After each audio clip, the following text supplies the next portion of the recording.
walkers, crawlers, blood, guts, and all that is zombie.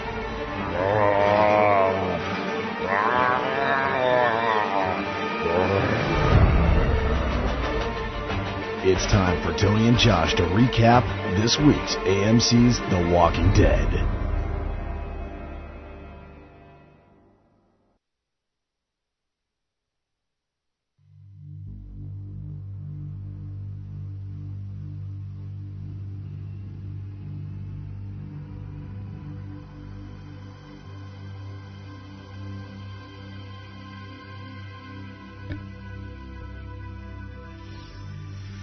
Hey guys, welcome to the Tony and Josh pre-show. I think this is episode 43. Well, you know, you start getting high numbers when they start blending together. Well, I guess it's actually a combination of this podcast and the other podcast, but as we always say, I digress. There's a second Ebola victim, apparently, in Dallas, Texas. Somebody lived at the apartment with Mr. Duncan, who recently passed away.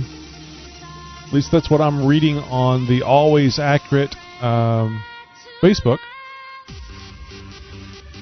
So Josh has joined us, and he's having some video problems tonight. Currently, he looks like he's in a 4x3 window instead of a 16x9. Dang it.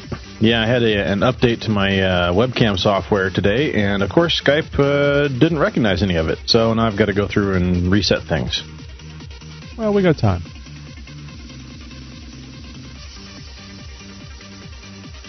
So while you're playing with that, unless you got to reboot or something, I thought we would do the Mind of Nikki G here on this show as well.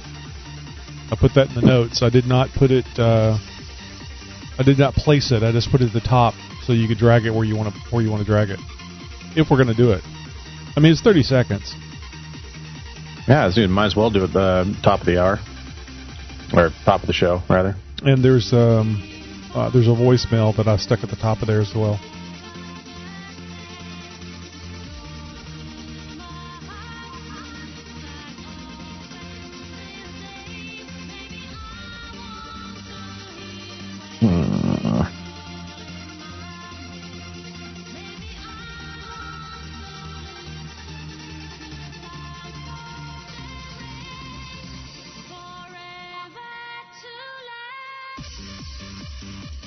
Oh, how's my audio to you? I'm actually talking to you on another input. I seem to remember a conversation that we had where you were complaining about the noise and stuff that you were getting, and the reason why is it's going to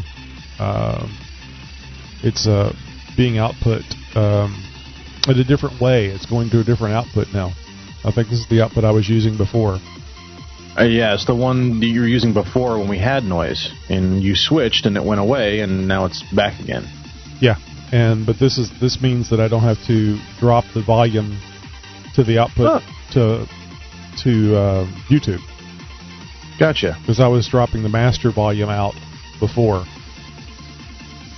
So what I got to do is I got to put some. I was going to put an isolator on there and see if I could. Clean it up.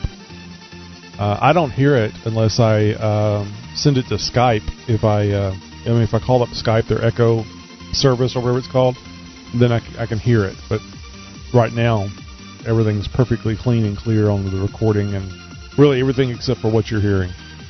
Okay. I think I'm going to have to reboot Skype. I'm not going to have to reset the computer, but I think I'm going to have to reboot Skype. So I'm going to log off and call you right back. Okay. Let that be a lesson to you, kiddies. No software updates on the show night.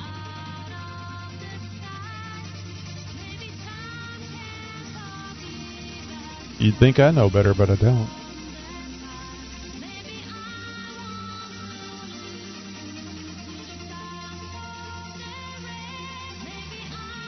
So don't forget about our live show, which is what we're doing now. Unless you're watching the recorded version of this on YouTube, you can go over to TonyandJosh.com and there at the top of the page, you'll see a little window, a little YouTube window that you can click the play button on and watch us live. And there's a chat right below that you can just type in the name you want to use in chat and then start chatting away.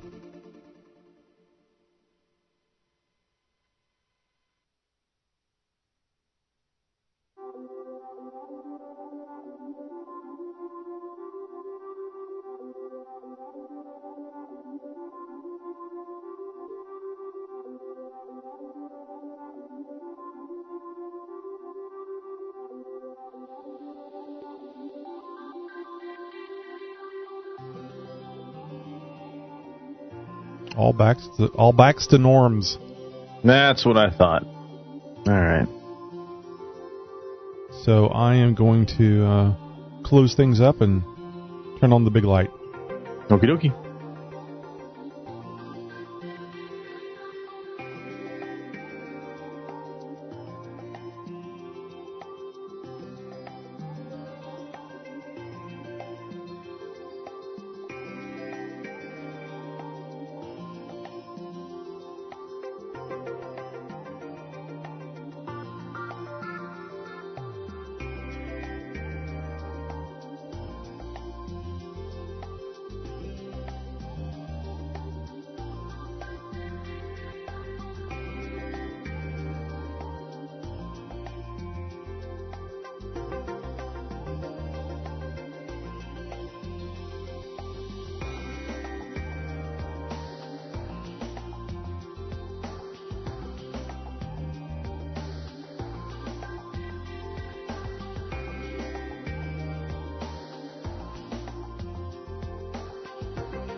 Nobody's home over here, so Buddy follows me up to the door of the room here, and I close it. He's like, "But what about me?" And I have to tell him, "Buddy, you're not good for a live show, because when people come, you bark. Oh boy! No matter how many times I beat your ass, you're gonna bark." "Why are you beating me? I'm barking. That's what I do."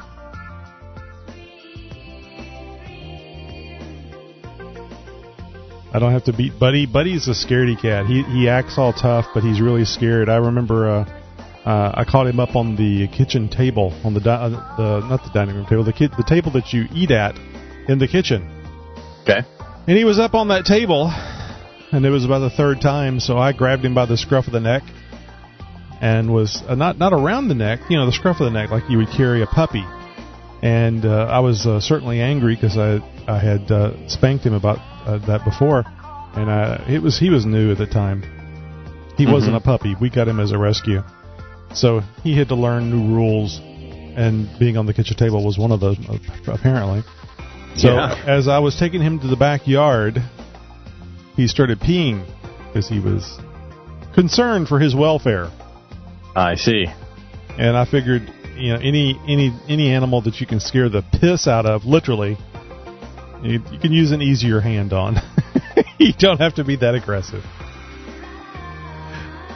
My wife has since she's stopped saying it now, but shortly thereafter, I guess a couple of months or so, maybe a little longer, Buddy's all buddy with me, and she goes, "You were horrible to that dog, and now look at him. He wants to be in your lap. He just wants to be over here." And I said, "Yeah, he likes it better if he's getting along with me."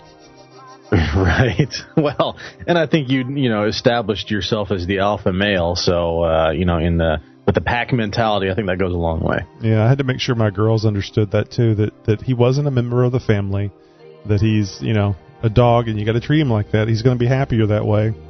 It's these old cliches that you hear from people doing bad things to other people, slavery and type stuff from many, many years ago, but apparently it is true for dogs. I don't know, Josh, you look like you're yellow. Yeah, I'm noticing that too. My color doesn't seem right, so I gotta figure something out here. The video is kind of like popping in and out on the... I don't think that's on the...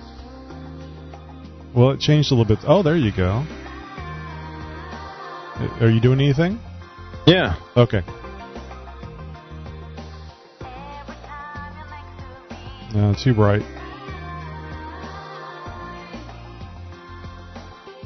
That looks about right. Let me see if I can do some adjustment on the chroma key, though, because I'm seeing kind of a shadow behind you. Let's remember where it is that...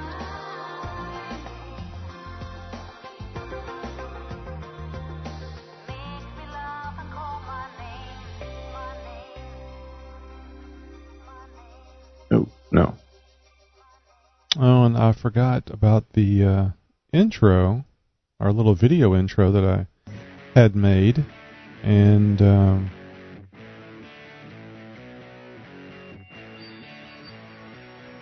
there it is. I have it on the doodad here. I just don't need to move it up over here.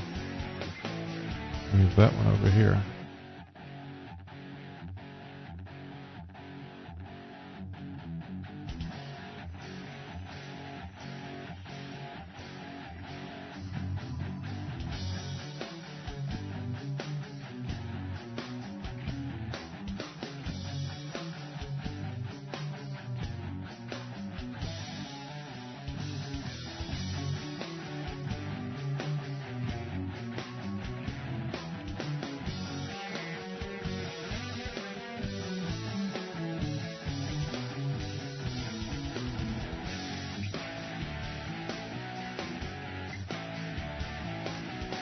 Yeah, we'll be rolling the neon Tony and Josh sign tonight that I forgot about.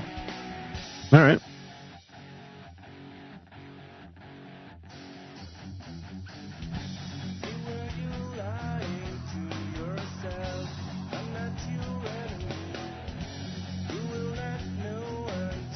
I really thought there was going to be more words with that pig thing, but there wasn't. But I guess that leaves a lot of opportunity for color commentary.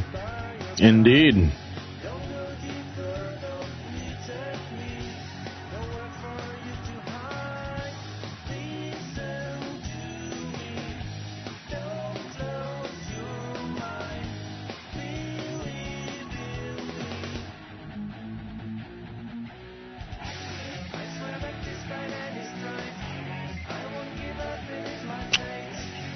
Okie dokie, let's see.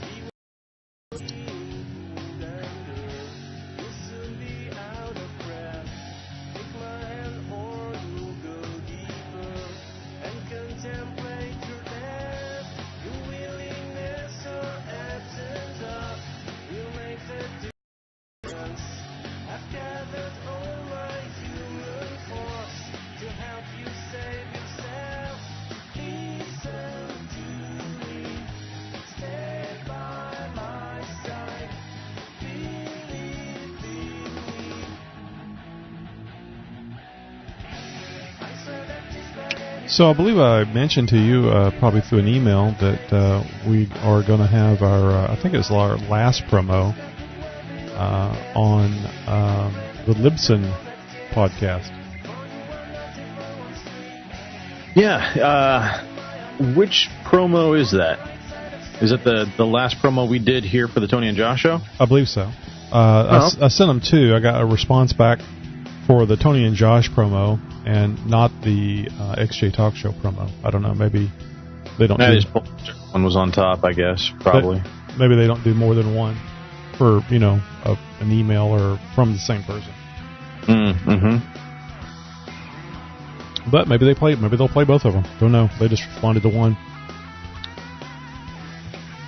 And I noticed last week when we recorded our promo that the video was kind of jerky. My video was a little bit jerky. I still think that it's a little bit smoother than it was, but I don't know what's up. Sometimes it's a little jerky, sometimes it's not. I don't have an explanation. Was it just mine, or was it the whole thing? No, it was the whole thing. Oh, well, that I can't explain.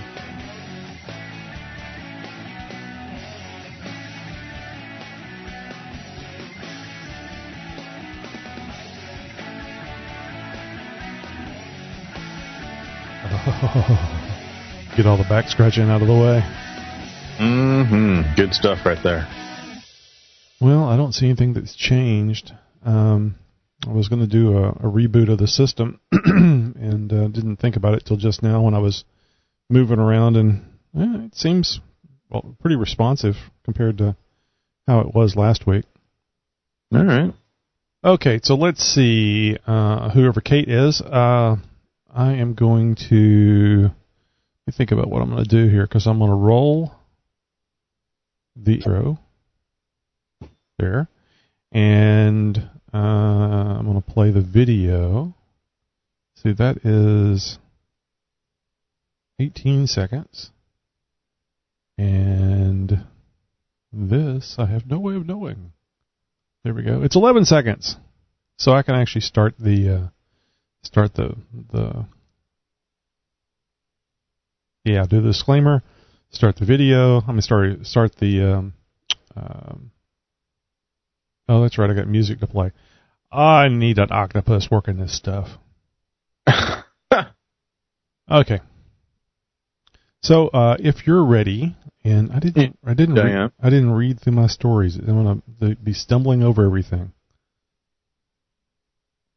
Let's see. Form change here real quick. Maybe it'll help me out a little bit.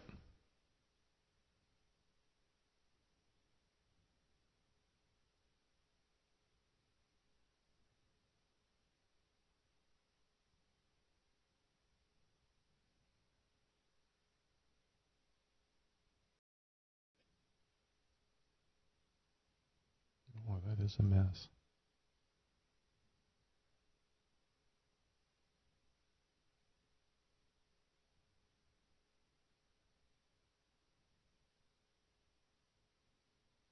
Did you hear about the Seventh Heaven actor that is alleged to have done bad things to good people? Bad things, and they're saying there might be a statute of limitations because this happened like 40 years ago or something like that. 72, if I remember correctly. Oh. Not that that's an excuse or any sort of justification or anything like that, but... no, law is the law. It's the way the law is written. Certainly, well, and then there's the whole moral aspect of it. His career be any better? It just amazes me if this is true, the type things that go on in people's lives that you don't know. And he's an actor, so he has to play roles, and the role doesn't necessarily mean it has anything to do with him. But playing on Seventh Heaven, playing a preacher and being I guess mentor and guardian to a family, and it just I never watched the show, but the kind of the feel I got from the flipping and the pausing, it was a very he played the part well, in other words. So I guess that's what we all do, because if we didn't play a part, we'd be like screaming bratty 2-year-olds all the time, wouldn't we? Well, some of us are anyways, but that's a topic for another show. Yeah, but Anthony Weiner's doing other things now.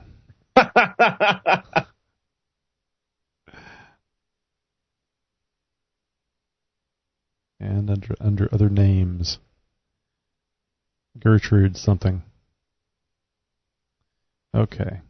I'm just going to go ahead. We're just going to, just like when I say we, I mean me, as always. If you need a few more minutes to set your board up, I mean, it's not a big deal. I'm just worried about, anytime I try to read stuff, I don't do very well unless I've read through it a couple of times. It's you can read through something, and if you don't know where they're going with the sentence, sometimes you don't read it properly. A quick thing here. I'm sure you wouldn't have heard about this. There is an FM radio news station, 92 FM, that 47 people were laid off today there because they changed their format from a news format with 24-hour traffic. I mean, I thought that was pretty cool. 24-hour traffic, and it's nice to have a news channel to go to on the radio, so you can got an FM talk station here too, so you can listen to it. But it's always been AM here, and I thought it was nice that there was an FM alternative. And do you know, I meant to go over there and listen for the last several years. I've just meant to go there, and I never went. Oh, wow. And they laid off 47 people today because they changed the format to Beyonce. Oh, dear God. Really? It is. This is what they said on the news. It is all Beyonce all the time. So they are doing nothing except playing Beyonce's music. That's got to be a joke, right? No, that's what they reported on the news today. But they laid off 47 people. You're gonna have to pop over to that station on the dial on your way into work tomorrow morning and just double check. Now I've heard of stations changing their format, and they kind of do one of these. It's all commercial free. That nobody's piloting the station. They just basically plug in a CD and push repeat until they figure everything else out. And apparently that's what they did. They loaded up the changer with nothing but Beyonce albums and pushed repeat. So I think so. But they've actually named the B channel or something like that. I didn't pay that close attention on it, but ABNCE. But the name is going to have, it's like B something, and they're playing the Beyonce thing. It's just like, it's crazy. Wow. So I'm thinking that I'm pretty sure that I'm right on this. It's our podcast and our news that we're giving the world that they really want to know that has caused the demise of this, and I'm sure many others that we're not aware of. We wouldn't be aware of except this just happened to happen in my hometown. Yeah, in a recent Gallup poll, 32% of people polled said they get all of their news from the Tony and Josh show. Well, I would say 90% of the young people get their political news from Jon Stewart, so what the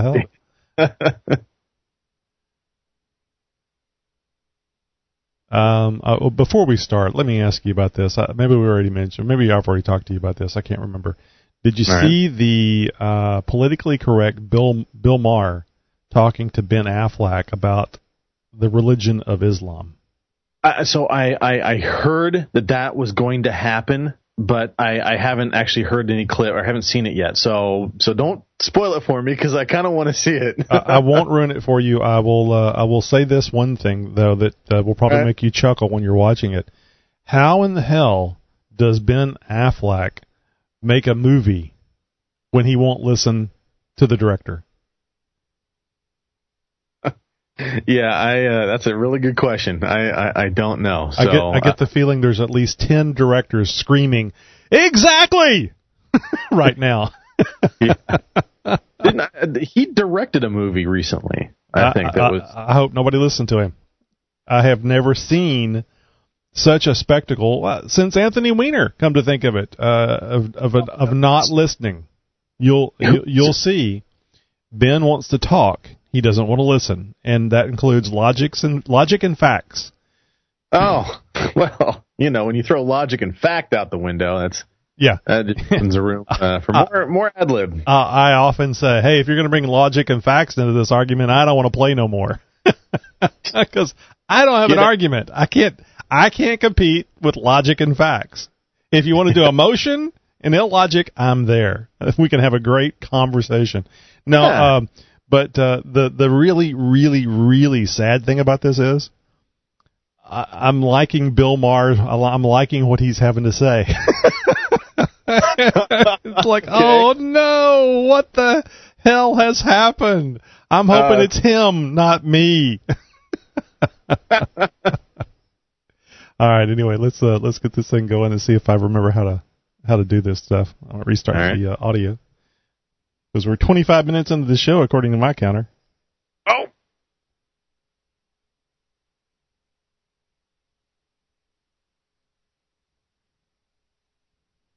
People are going, is this the show? No, the good stuff is in the pre-show and the post-show. That's just us screwing around.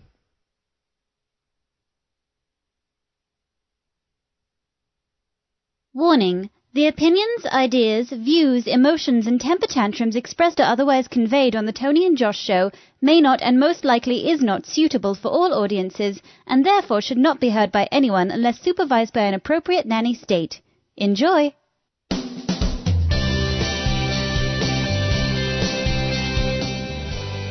Welcome to the Tony and Josh Show. If you like silly humor, bad puns, tech, science, and the occasional story that crosses your moral boundaries, then you need to stick around. Now here they are, Tony and Josh. Yes. We're not here to disappoint, Josh. We've both, I'm sure, done that many times in the past to one or two people. Oh, yeah. A little bit of inside baseball, folks. Tony waves, I wave, not necessarily at the same time at the beginning of every show. So This is not the Olympics. We do not do synchronized waving. Hey, this is episode 43, however. You guys are new to the Tony and Josh Show. Well, you're missing out on some of that inside baseball I was just talking about. But we're not going to talk sports tonight. We are here to inform, entertain, and maybe even give you guys a laugh or two.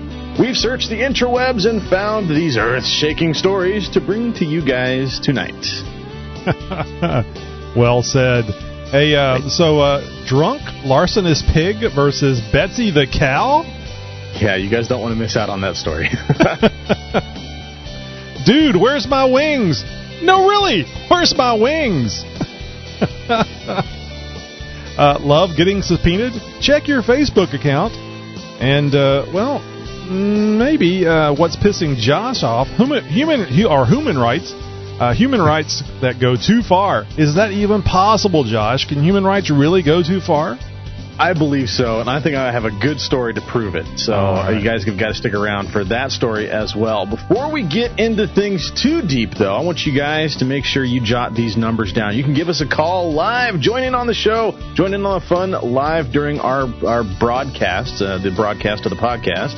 Every Wednesday, 10 p.m. Central Time, the number you need to dial, 267-507-0240. Because we are so special, you guys are going to need a special code to hook up with us. That number is 219-835. So dial those numbers, dial in the code, and you can hook up with us live every Wednesday. I like what you said. It was kind of poetic. What was it? I've already forgot about it. I was messing with the controls. Broadcast of the podcast. That's it. That's the one. That's going to be our catchphrase.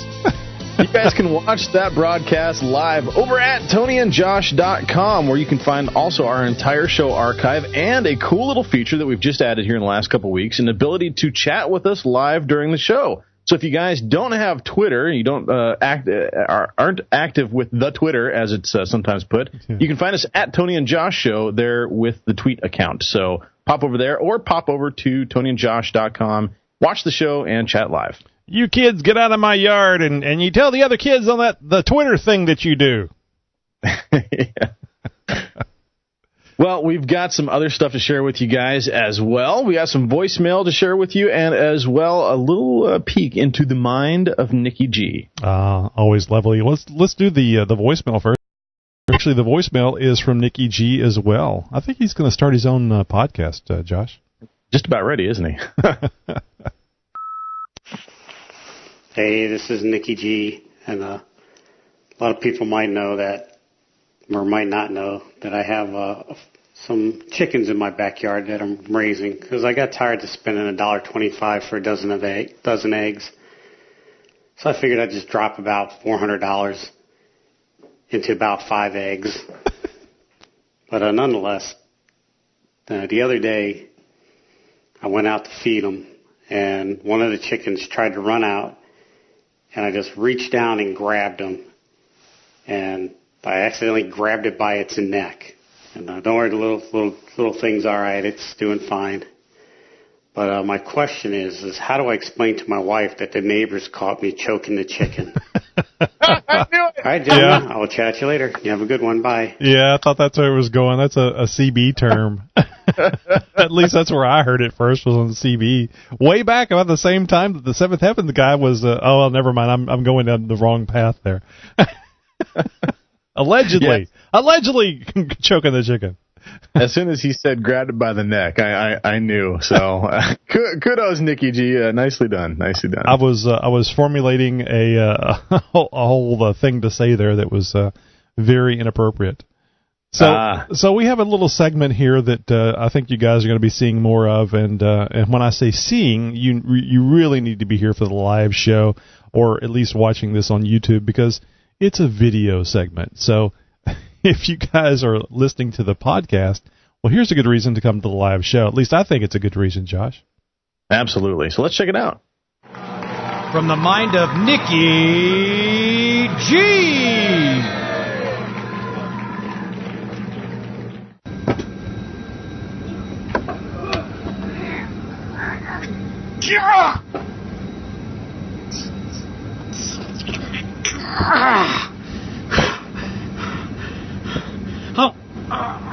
I'm slipping.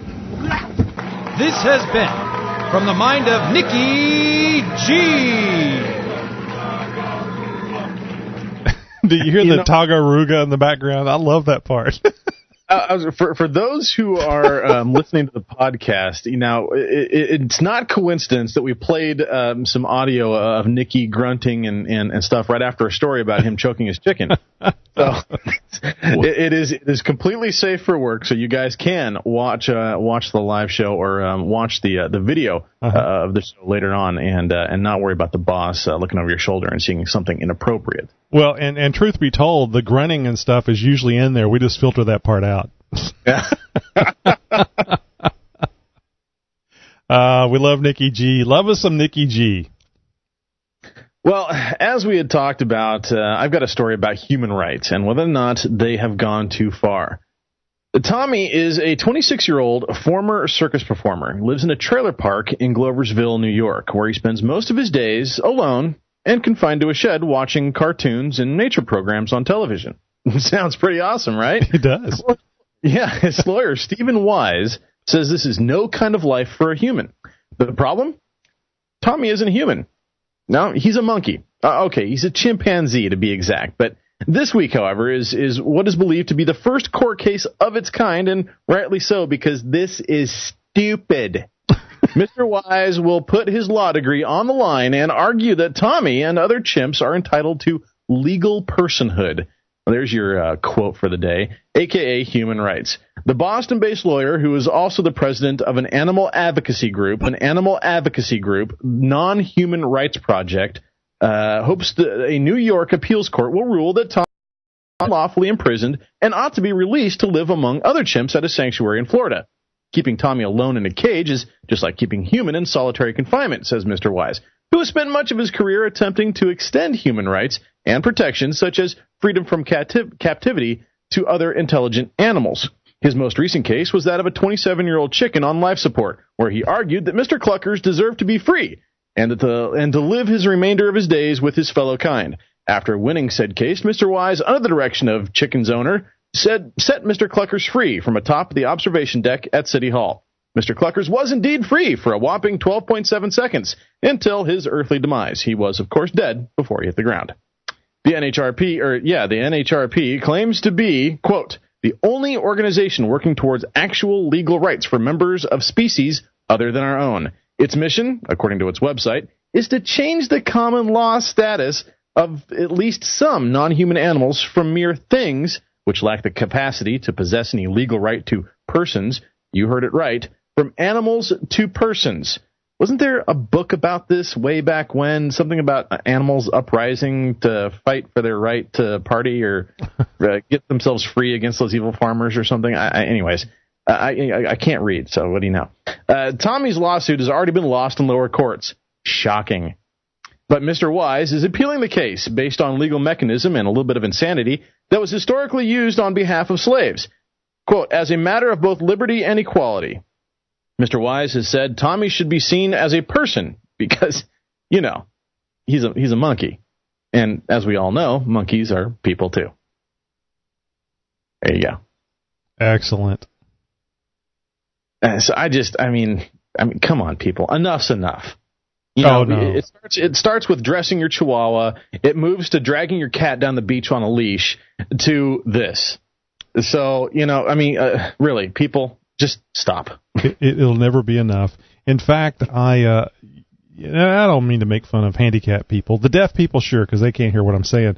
But handicapped people in general, no. So it's a stolen joke, people. Anyway, I've often made the statement that given enough time, somebody's going to come up with dolphins are actually sentient beings. And just like the handicap thing where you have to have all these, you have to have 50 parking lots right there in front of the place of business or whatever, we're going to have a canal dug, a waterway dug, and a water channel upstairs, elevator, something, so that dolphins can actually go and work at companies and shop at malls like the rest of us, and they're going to have to be able to have a waterway to get there. You know, it won't matter how many people have stumbled and fallen and kids have drowned in these waterways. We'll have to do that because somebody thought it was good to have a fish in a mall making purchases. Well, and they'll never do it. It'll be like the handicap parking places where they're always empty, but there's this prime real estate that you can't park in. And they're going to end up getting a Social Security check and a driver's card as well. Yes, and they'll be able to vote, and they'll get a fish depending on which way they vote. Oh, wait a minute! I'm starting to see a parallel here. For all, free tuna for all. Yeah, I love dolphins, and those charges fortunately were dropped. So, I was going to say, chances are, a Social Security check, a driver's card, a job or whatever. Next, they're probably going to have a Facebook account. That'd probably be pretty fun. What was what was it? I can't remember the name of the movie. It was actually these dolphins where they were talking. And I think it actually had George, the guy that played Patton. And I want to say George Siegel, but that's not right. But anyway, they were, it was like Fa, blow things up, yes. $1. But it was like a 70s movie, and I can't remember. It may have even been a made-for-TV movie. But George C. Scott was in that movie. Okay. Veteran actor working with dolphins. Although you see people these days, what is it, a fish tail or a dolphin tail or whatever the name of that, the third iteration of that movie that's coming out? Yeah, about the retarded, misformed dolphin, the biomechanical. What's going on with this? I don't think Skype has ever messed up that bad. I actually got static hiss that time. Oh boy! You went to a crawl and then went.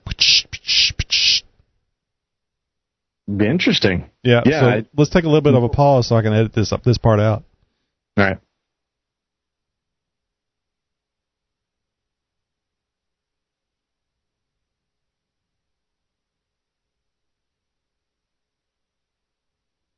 So what is going on with the legal universe over with Facebook, Tony?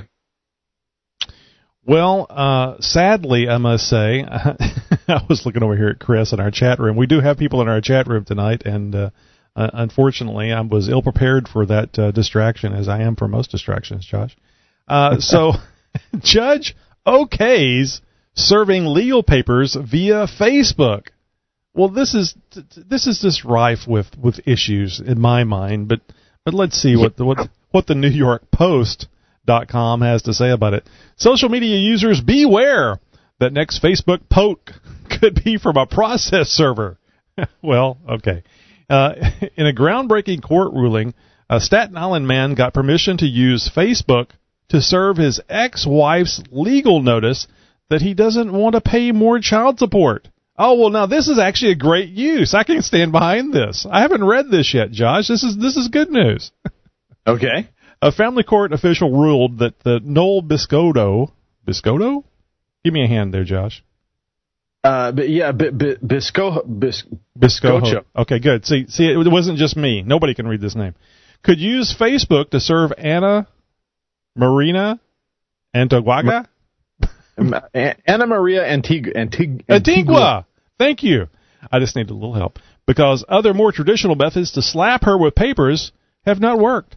Staten Island Support Magistrate Gregory Glidman noted in his September 12th order that it was the first of its kind in New York to use this Facebook thing to serve legal papers. There's actually no paper involved.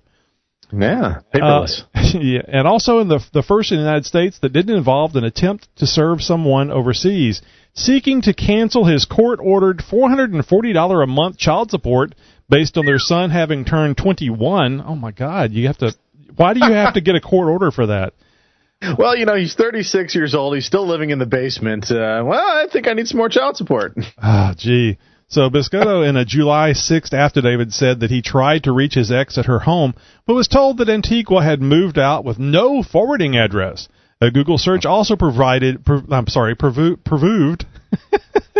fruitless, and neither his son nor the couple's daughter, 22, returned messages. Well, this guy, he's well loved by the family. But Biscotto noted that Antigua remains an active social media account with her Facebook and had even liked some of the photos posted on Facebook by Biscotto's second wife as recently as July. Oh, this is the spiraling out of control, Josh. Glidman ruled that it was impractical for Biscotto to serve Antigua personally, though someone at her home or business, by someone at her home or business, or by taping a copy to her door and mailing her another. However, despite the absence of a physical address, Biscotto does not have a means which he can contact Antigua, namely the existence of a social media account, he wrote. Does have a means of contacting her. So basically, there was no other way, at least this judge was thinking, for him to be able to serve this notice to her. So he says Facebook should be fine. Now, I don't know about you, Josh, but I get these requests through Facebook. It's usually a chat thing. Hey, baby. Hey, cutie. I saw your Facebook, and let's be friends so I can send you this information to get you to come over here and either send me a bunch of money or give me your account. I don't know what they're going to do because I never fall for it.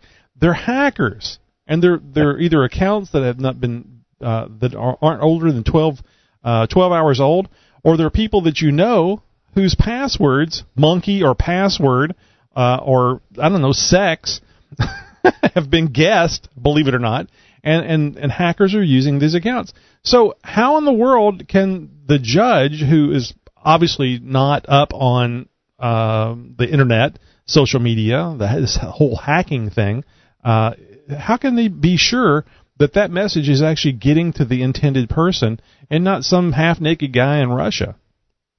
That's a really good question. I'm sure there's all sorts of logistical issues and hurdles that pop up when trying to serve somebody papers through Facebook. I mean, Facebook is getting so big and used in so many facets. I mean, I guess this is just a natural progression of things, so to speak.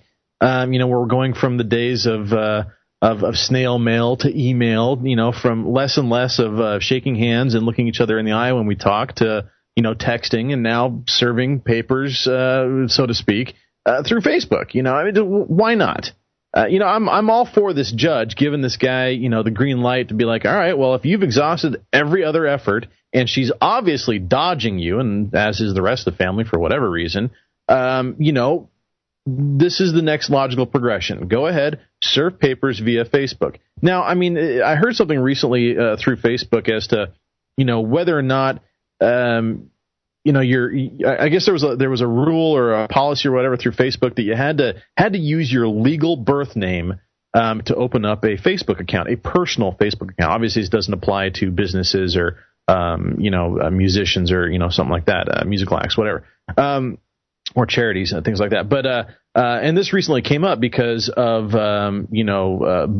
Bubbles and Sparkles over here, the drag queens du jour, say that, well, I'm a drag queen, I'm an entertainer, I want to go off on Facebook as Bubbles or Princess or whatever it is, and not George Stephanopoulos. So it's one of these things where I believe that there are some measures that are already put in place that will ensure that, at least in this case, that the papers are getting to the person who they're supposed to, i.e. the name on the account. Well, I was trying to open up an account. I think I was trying to open one up for you because I was berating you about getting on Facebook and joining the the whole crowd of in the social media thing and promoting the show. And the rest of the planet. And I was surprised because I had set up some accounts in the past and I didn't have this trouble, but I actually had to pick a name. I picked Toby Waters. It has nothing to do with anything other than just something I came up with at the moment. And I'm still getting email to Toby Waters for an account that I told him, no, I'm not interested. Go away. Leave me alone. I can't call it what I want to call it. So there's no social security number attached to these accounts. There's nothing. I mean, don't get me wrong. I'm sure Facebook would love to have some sort of government involvement where they could actually look up your driver's license and work history and driving, all that stuff that they could monetize. But I'm just saying that anybody can open up a Facebook account and call it whatever the hell you want to call it, as long as it passes Facebook's name hurdles, like mine did. And you can't help but wonder. I haven't searched; I just now thought about it. But I bet you there's a Mike Hunt out there too.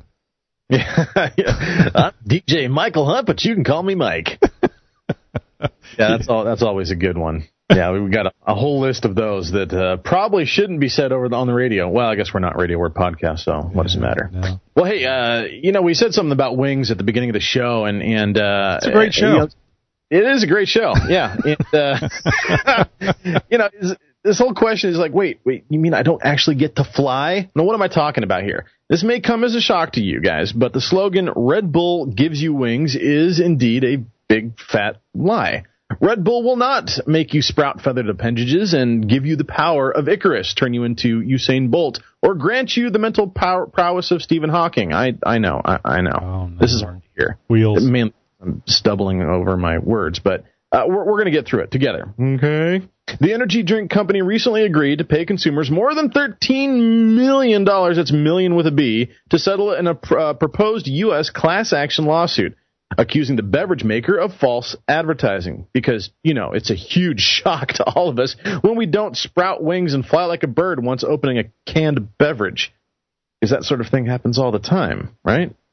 Pending final court approval of the settlement, anyone who purchased at least one can of Red Bull between January 1st, 2002 and October 3rd, 2014 is eligible to receive either $10 cash or $15 worth of Red Bull products. No proof of purchase is required. Oh, no.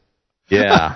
So I guess even if you strongly considered buying a can of Red Bull or maybe glanced at one in the convenience store or got a whiff of someone's Red Bull and vodka at the bar last year, yeah, that all counts too.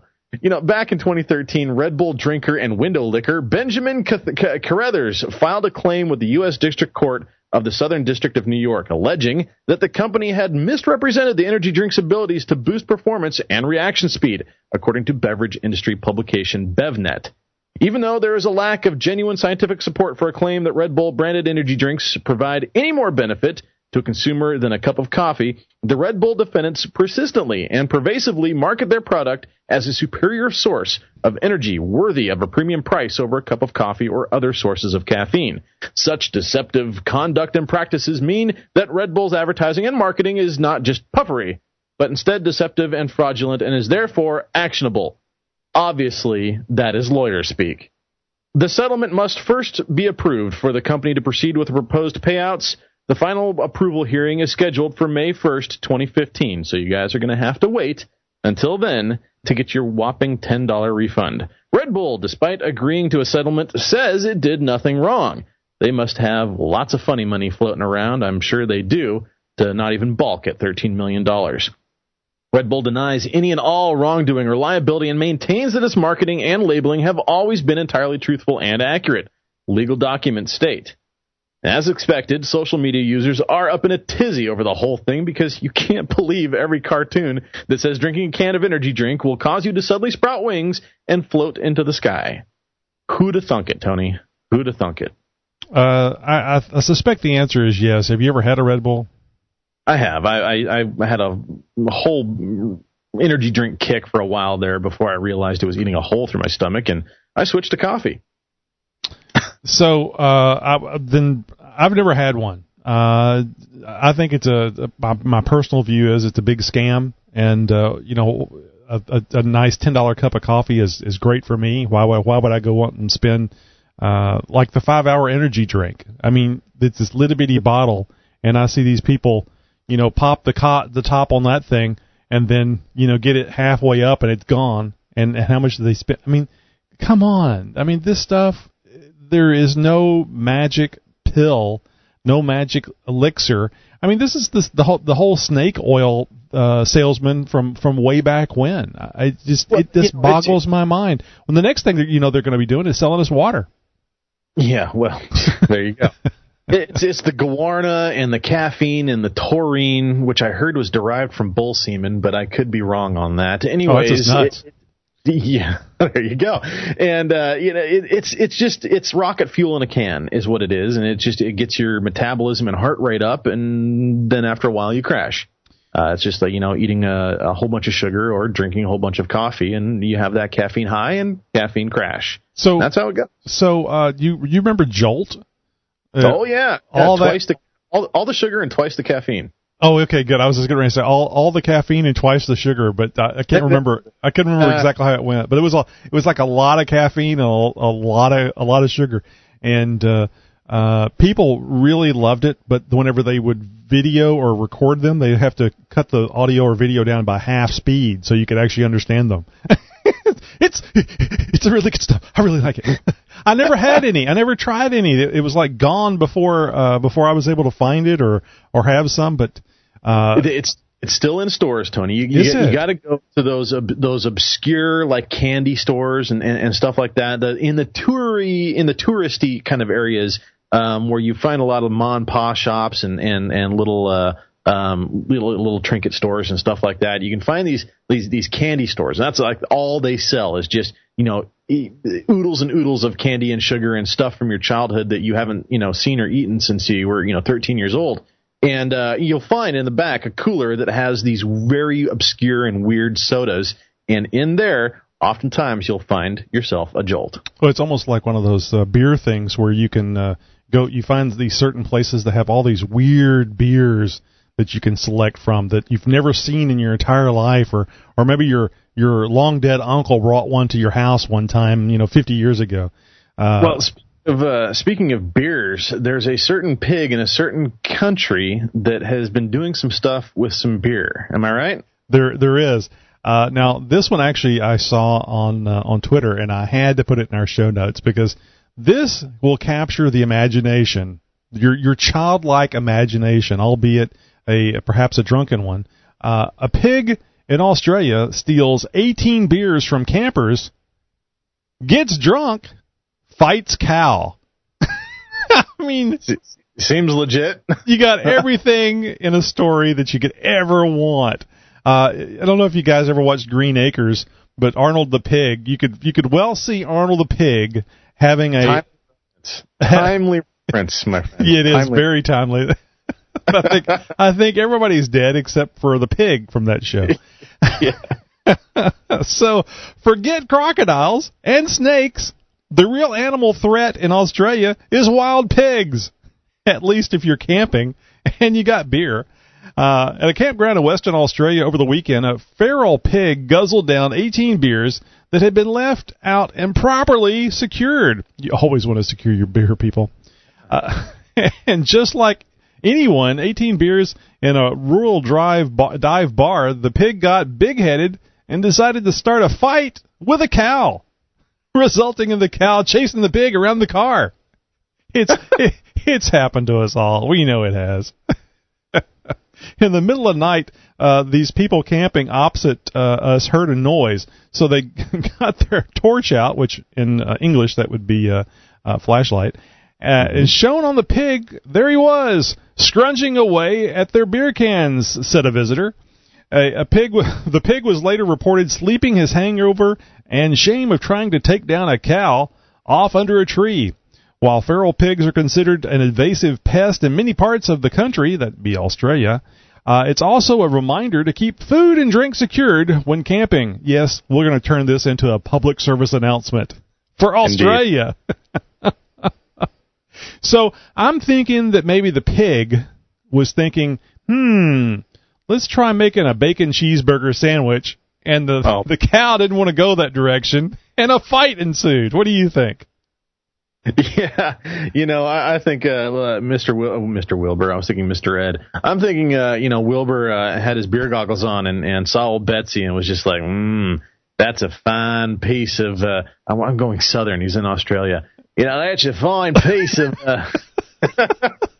Fine piece of black and white swine right there. Well, I don't know. No, but I don't think there's much difference between the South and Australia. Yeah. Seeing some of these stories, and our buddy in New Zealand, and I know I'm gonna get in trouble because apparently New Zealand and Australia has nothing to do with one another at all. It's a love-hate relationship without the love part. I often say that our buddy in New Zealand is just a country boy. It just happens to be another country. But anyway, yeah, this is this whole thing with. I just can't. I know all animals can drink something that's fermented and they'll get a buzz. I think I've seen this about monkeys in Africa where they'll eat some fruit that's down on the ground. Certainly elephants. Now that I'm remembering, elephants will eat the fermented fruit that's on the ground and get drunk. And I mean, you got to have a lot of fermented fruit if you're an elephant to get drunk. But they do. I bored, late at night flipping through channels, I saw a documentary on drunk fruit flies. Yep. It's true. It's true. They were able to measure the intoxication of fruit flies against a control group of fruit flies who were not eating fermented fruit, and found that the drunk fruit flies procreated more than the non-drunk fruit flies. So there you go. I think a fruit fly, what do they live? Maybe a month? So I think it's a good reason, if nothing else, to stay drunk the whole time. Hey. I'd say it works for me, but it's been a long time since I've drinking that much. Certainly 18 beers in a row. That pig can handle his liquor, or well, maybe not. Well, I'm thinking they're exaggerating the story a bit because it's not like he stole some six-packs and popped the top, and these are beers that were left open. So you don't open up a beer and leave a full one there. So these were 18 beers left, unfinished. So, he didn't have 18 beers. I mean, come on. That's alcohol abuse. Come on now, people. You got to finish those beers. That's true, but I don't know. I don't do those type of things. So, well, I wonder if it's Foster's, which is Australian for beer. Did the Australians drink warm beer like the British do? I hope not. Nobody should be drinking warm beer. That's just gross, people. Come on, refrigerate that stuff. That does seem strange. Of course, I had a buddy that was originally from England, and he said that whenever they make sandwiches, they would cut a slice of butter, put it on the bread, cut another slice of butter, and put it on another piece of bread, and then put meat in between it. That was a sandwich. There wasn't a cooking. There wasn't any heating. It was just these large slabs of butter and bread. I can put a lot of butter on a piece of bread, but I can't cut a slab of butter like cheese and put it on bread. I mean, good Lord. Yeah, that's a bit out of my reach. I think. I heard something today. Speaking of sandwiches and bread, just really quick. I believe it is Fluffernutter. It is I think it's the 36th. I'm liking it. Yeah, well, it's marshmallow. it's marshmallow fluff and peanut butter. It's the 100th anniversary of the Fluffernutter sandwich or something like that. I heard it on the radio today. So there's your piece of useless trivia, folks. I'll give you another piece of useless trivia that isn't so useless. Walmart cancels health care for 30,000 employees. Why? Obamacare. If we had only had some members of Congress warning us about this, thinking about the chess moves 5, 2, even one jump ahead, move ahead. So unfortunately, we just didn't have anybody warning us. Conservatives. Yeah, right. Well, something else that's not useless, guys. iTunes, your computer, Facebook, guys. You can find us all over those. Please head over to TonyandJosh.com. Check us out. Make sure you download each and every show. Comes out Mondays, so please subscribe. And you can find us over on YouTube as well. Just pretty much anywhere on the web. Type in Tony and Josh. You guys are going to find us. Yep. So just www.tonyandjosh.com. So visit us there, and you can find us everywhere. Everybody have a great night. We'll see you later. Wave. I'm waving. Still waving. There we go. I'm not smiling, but I am waving. Jazz hands. Oh, no. We're going to get a call about jazz hands next from Mickey G.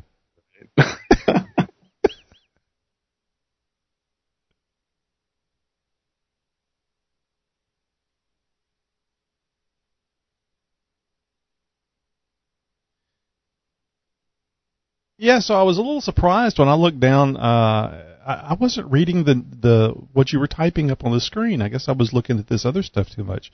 But so I didn't see the 27-minute mention until long after you had written it. But okay. I was really surprised at it didn't seem like we had talked very much, and we were at 27 minutes. I saw it on the recorder down here, and I thought, holy crap! And so that's when I started making that turn towards the pig thing, the beers, which you picked up on, and. Anyway, I was just really surprised that the 30 minutes was gone in a flash. I'm really surprised you didn't pick up on my Facebook segue that I was lofting up for you so beautifully. I didn't know it was next. I didn't. I kind of figured that when you kind of went down this rabbit trail, and I'm like, "Where are you going? Get back here!" Yeah, I didn't know what was next. I went over to the show notes. I think I actually got to the part of the show notes after you pulled out the crowbar and started beating me with it about... Oh, I have a story I have to read. Let's see, what was it? Facebook. Oh, that's a coincidence. Josh was just talking about Facebook. What? That's really weird. Did you realize there was a connection there, Josh? Because we have a story about Facebook. Oh, shit. Good times. Yeah. I need 18 beers and a sexy cow now. Yeah. Oh, yeah. Oh, there's oh, crap. I'm going to butcher the product name now. It's, I think it's called Skinny Cow or something like that. And it's a product line for people who like dairy products or sweets or stuff like that, and they're on a diet or whatever. Well, there's these trucks that are going around that have a very hourglass-shaped cow posing rather seductively across the side of them. It's very weird. It's very, very weird that you've got this, this very cartoon cow with the body of a supermodel, for lack of a better comparison, and driving down the freeway, and it's just like, really? Lipstick and eyelashes and the whole 9 yards, and it's just like, wow, okay, skinny cow, I get it, but that's almost a little too far. Well, I'm going to ask you something. I want you to be honest with me. Bugs Bunny, the female Bugs Bunny, were you ever attracted to her? Put on the wig and a way overdone lipstick. No, they really sexied up that female bunny. Actually, I think there was a more recent incarnation of the female Bugs Bunny. I mean, she wasn't Bugs Bunny, but she was. That was his love interest in some of the cartoons. The big fat pink one. No. This was. She looked a lot like Bugs Bunny, but definitely feminine. Okay. So you're not aware of what I'm talking about. I think this was probably anime for the people in the 40s. Oh, okay. Yeah, no, I'm not familiar with that iteration of it. I know the one where Elmer Fudd got Bugs a mail order bride, and it was like this big German pink bunny, and come here you, and that sort of stuff. Oh boy, that's just not politically correct at all now, is it? No. And there's a more modern version of Looney Tunes that is on TV now, and that has significant others for all the characters. I think Porky Pig is still gay, but everybody else has a significant other or something like that. But Daffy's got his chick, and Bugs has got his chick, and they're female versions of that character, and it's just that character in a wig and lipstick and a stuffed bra. No, it's it's an actual real thing. So no, I must have missed that one. And I'm a big Looney Tunes fan too. So chances are, if I saw a picture of it, I'd be like, oh yeah, okay, that makes sense. So did you ever go to a movie and they did it regularly where they showed a cartoon before the movie? Yeah, it was way back in the day. Yes. Yeah. They would actually show the Looney Tunes at the movie. And I thought that was really cool. The part now where they have the 30 minutes of Coke commercials, and the used car place down the street, where you can sit at home and spend money on satellite cable, Uverse, and watch commercials, or you can go to the theater and spend 10 times more money and see the same commercials. It's great. I don't know why we put up with this stuff. I don't know why. Well, I guess it's procreation is the reason why the movie theaters actually exist, because you got to go do something. You can't just go straight for the procreation. You have to go to McDonald's at least to throw a McNugget in the direction of the girl, and they go, that's the foreplay. And then if you really splurge, you get her some sweet and sour sauce. But I just I love that Jack in the Box commercial where he's buying the stuff and he's like $20 for popcorn, and then he's crying later in the theater because he's remembering how much money he spent on the popcorn. Oh yeah. It's like, you're just a big softie. No, I'm still crying over the price of the popcorn. So can you imagine being the voice of a wildly popular campaign like that, and then you pull up to a drive-through, which there's nothing to look at for the individual, and so Jack is making an order. Yeah, and he's at Burger King or something, and the only thing that the person has to go from is the voice, just like the commercials. You're going to have probably an instant recognition of who that person is. Yeah, you sound just like Jack. I'm actually surprised. I'm surprised that we haven't seen a YouTube video of somebody, taking an order from this guy. I wonder what kind of contract you have to sign as far as. Oh, I'm sure. You know what I'm saying? Because you couldn't go to Burger King with that voice, that distinctive voice. So, interesting note on this subject. I heard an interview on the Adam Carolla show with the guy who is the voice of Jack. Ah, did they show him? No, it was the only Adam Carolla show podcast that was not filmed. And so it's because he is so protected.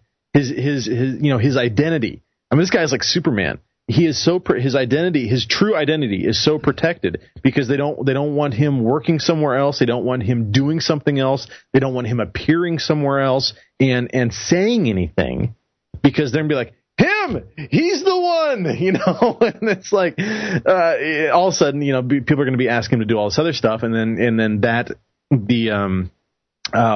what's the word I'm looking for? The connection that you make as soon as you hear that voice. Oh, that's Jack from Jack in the Box. Burger King kind of sort of had that for a short period of time with the King. Oh god, that was creepy. Yeah, that was good though. That was very creepy, but it was a good. I'll give him credit for some really good ingenuity on coming up with some of those commercials. I could just see. Okay, now we got this great idea. Now hear me out, because this is going to be freaky, but hear me out. We have this super creepy guy dressed up like your mascot representing your company, but we don't want people thinking that you're creepy, but this guy is. Yeah, I could just that had to have been a tough sell. Yeah, you imagine the guy pitching that, sweating bullets, because just on paper it sounds completely insane. Yeah, he had to show up with a mask on and the little crown, the robes, just sat there and just waited for him to get really creeped out. Reminds me of the Seinfeld thing. It's a show about nothing. You bought a can of soda? That's a show. Why do people watch it? Because it's on TV. And then Russell says, not yet. Missed that show. Hey, by the way, Seinfeld accepted a award the other day, a Clio, I think, is what they give for commercials, doing commercials type thing. And I actually was less interested in what he got it for or what it was called than what he had to say. But go to YouTube and find the video where Jerry Seinfeld's accepting a Clio. Oh my God, he will never have that honor again because to him, it wasn't an honor. Oh, jeez. He was painfully funny, but painfully honest about commercials and. Jerry dismantles the advertising industry while accepting an award from the ad industry. Yeah. It's good, and there was actually laughter in the audience, albeit a bit high pucker factor sounding. And basically it's just that's like a 4.5-minute speach. Yeah, I was really surprised they weren't playing the music and stuff and having somebody come over there and drag him off the stage, but it was very. I think it was very accurate, and I basically I put up a tweet along with the link to the YouTube video saying Jerry Seinfeld for president. It won't be pretty, but it'll be honest. Well, he is not aging as gracefully as you'd think. He's like 60. Is he really? Yeah. I'll be damned. 59, 60, 61, something like that. And he's heavier, certainly heavier than what he was when he was on the show, but that's what happens whenever you, eat food and enjoy it.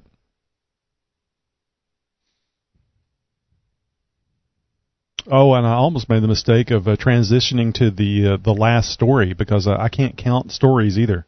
I actually scanned up and down in the. I'm going to get you a big whiteboard on the side of one of your monitors. You just put a tick mark up on it or something. Yeah. Bean bags. I moved the bean bag from one side of the desk to the other. Yeah, there you go. So the mistake that and our next story, Josh is, and Josh is like, there's no next story. Show's been over for a half hour, Tony. Yeah. So did you see that news story about Walmart cutting the health care for 30,000 workers? But you know what? I'm really not surprised. Not at all. If I would have heard that sort of thing coming from like Nike or something like that, I would be shocked. But to hear that sort of thing coming out of the Walmart camp, that seems like par for the course. It's like, okay, yeah, I can see that happening. Yeah, I think it was 30,000 part-time workers, and the cost for the healthcare are too high. I don't know if they even said largely. They may have just said due to Obamacare. So they ain't going to do it no mo. Perfectly understandable, and I think it's good because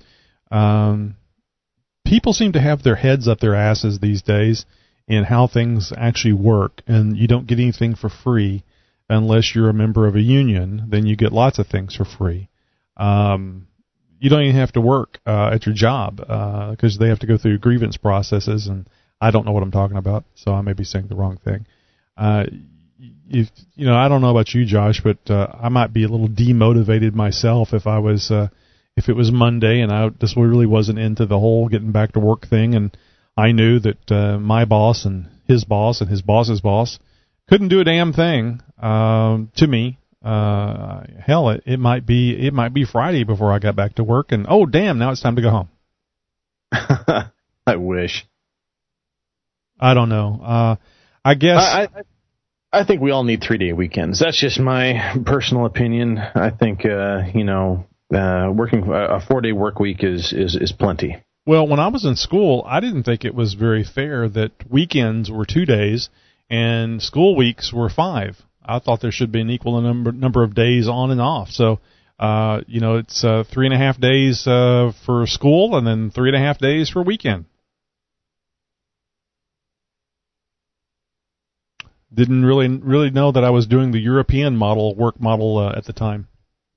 My last job, I worked 4/10s, and I had a 3-day weekend every weekend, and it was nice. It was very. It was hard work. It was long days, but it was very, very comforting to have a 3-day weekend every week. And with that, I go into work on Monday feeling recharged actually and ready to go. Whereas now you barely get 2 days off and it's back to the grind, and it's just for me, and I'm sure everybody else who works a full-time job, it's not enough. And there's a lot of other countries that agree. Mexico, I think Italy. There's several others that believe in, and I think the other thing is like 2 months off vacation every year or something like that. I mean, I don't know. Yeah, I think that's what Wayne does. I don't think it's 2 months. I think it's a full month though.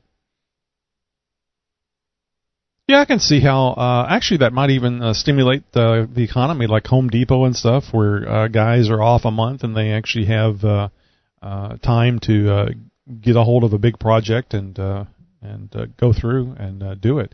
Although I don't know what that does to your income, and I guess that does make more job opportunities, because you need somebody to work that month, or at least have enough employees that you can lose part of your workforce for a month to do stuff. You mentioned about your camera kind of getting laggy, and it's been that way for the last few minutes. Yeah, it's starting to do that again. I was noticing that, and I don't think it's a bandwidth thing. It just Are we still broadcasting? Yeah. All right. Post show. Well, let's see here. Now, I did queue up that Jerry Seinfeld video, so let me. I wasn't playing it. I just closed YouTube. I don't think that's going to have any effect on anything. Yeah, no. I just thought I'd mention it to you. It's not hurting anything. We're not in the main show or anything, but. Yeah, no, but we're going to be doing a promo here pretty quick, and that it would be nice to have some good functioning video and not like all paused on a weird look there in the middle of a sentence. Let me try something. Let me close out, or let me try reconnecting with you and see if that'll refresh things. Okay. So we're going to wrap it up here. We do our little video audio promo for the show so that we can I don't know, make it sound a little more professional or anything. And we're going to say goodnight and thank you very much for joining us. Looks like Chris, we had a guest in there, guest 5434, and I bet you that was Chris. I bet you that was Chris before he changed his name.